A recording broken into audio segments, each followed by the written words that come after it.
Gold, incense, silk. That's what most people picture when they think of medieval royalty. Crowning ceremonies bathed in candlelight, choirs of monks chanting Latin, a king kneeling before God. It looks holy. It sounds divine. But beneath the robes and relics was something else. Blood, fear, superstition. Because medieval monarchs did not simply rule by might or law. They ruled by ritual, ancient, secret, and sometimes forbidden. Each crown carried a curse, each ceremony a whisper from older gods. Behind every throne was a priest, a magician, or a butcher, and the rituals that bound them together were darker than anyone dared admit. This is the hidden truth of how kings and queens of the Middle Ages worshipped, sinned, and bled for power. The first truth was blood. Royalty believed their blood was not mortal, but sacred, half human, half divine. Chronicles claimed a king's veins carried the breath of God. Spilling it was treason against heaven. When an heir was born, the chamber became a chapel. The doors were sealed, relics hung from walls, candles burned until the wicks drowned in wax. The midwife whispered prayers while holding iron charms to keep away spirits. Wine and lamb's blood were mixed in a silver bowl to wash the child. The fluid ran red across the marble floors, sanctifying the new life in a parody of baptism. If the baby was weak, a few drops of his father's blood were rubbed on his lips, a transfer of strength from king to son. The cord was wrapped in linen and buried beneath the palace chapel, to bind the soul to its throne. Not every ritual was so clean. In some kingdoms, the afterbirth was burned, the ashes stirred into honey and eaten by the queen, a charm for fertility, whispered about, but never written down. In others, bones of dead saints were ground into powder and placed beneath the infant's pillow to frighten away demons that envied royal flesh. The church condemned such customs, yet every priest knew better than to interfere. Kings were the Lord's anointed, and sometimes the Lord's monsters. Coronation Day was meant to be holy, but it was closer to sorcery. The oil used to anoint the new ruler was never just olive pressed from trees. It was a secret mixture guarded by monks. Resin, myrrh, powdered bone, sometimes the blood of a stag or a dove. They said the scent alone could drive away evil. When the vial was opened, everyone in the chapel held their breath. For to inhale it, uninvited, was to steal a fragment of divine power. The priest traced crosses on the king's hands, chest, and eyelids. Under the choir's hymn, a second voice murmured in older words, remnants of pagan blessing the church pretended not to hear. The crown itself was lined with wolf fur, so the ruler would reign with the heart of a beast. Astrologers stood outside watching the sky. If the moon darkened, the ceremony stopped. An eclipse could mean the heavens refused the bargain. When Charles VI of France ignored such a warning, his reign soon drowned in madness. He slaughtered his servants in fits of terror and believed he was made of glass. Chroniclers whispered that he had been crowned under the shadow of God's eye, and the curse had entered his blood. A king's body was never his own. It was property of the realm, sacred, dangerous, endlessly tampered with. When he fell ill, the panic spread faster than plague.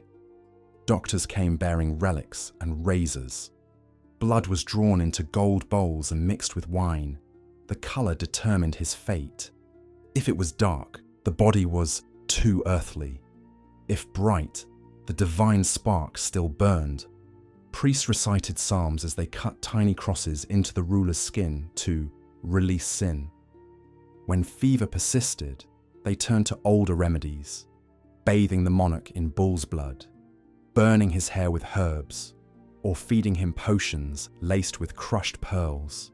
In Castile, Henry IV was said to have soaked himself in an ox's carcass to purge sickness. In Bohemia, nobles inhaled the smoke of their own hair mixed with frankincense, believing demons lived in the lungs. Meanwhile, subjects lined up for the royal touch. They knelt as the king pressed his fingers to their sores, believing his sacred blood could heal them. Many left the court infected with more than faith. Inside palace walls, the line between holiness and heresy blurred completely. Kings and queens employed astrologers, alchemists, and necromancers under the same roof as confessors. John Dee read omens in crystals for England's Elizabeth.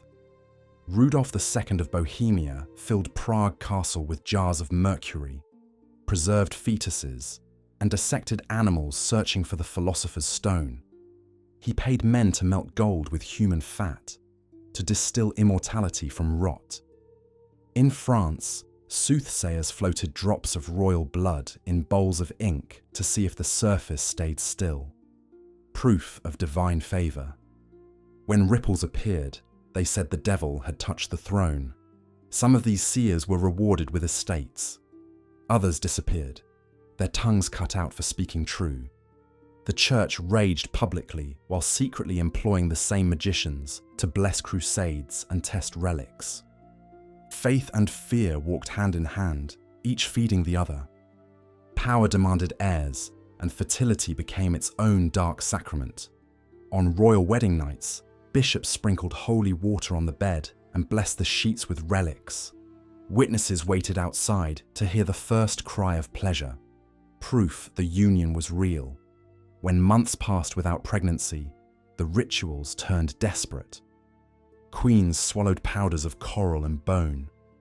They slept with relics under their pillows, sometimes even skull fragments of saints said to stir the womb.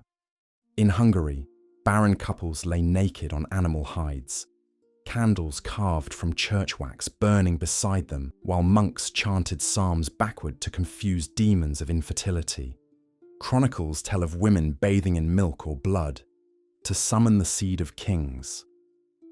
Others anointed themselves with oils laced with crushed fireflies, believing the light would draw life. Some of these rituals worked. Most did not, but none were forgotten. They simply changed shape as centuries passed, wrapped in new prayers, the superstitions surviving beneath the lace. Death was the final ritual, and the most obscene. A royal corpse could not be allowed to rot like common flesh.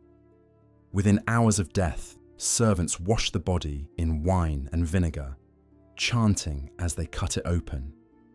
The heart was placed in a golden box, the entrails buried in another church, the bones somewhere else entirely, dividing sanctity across the kingdom.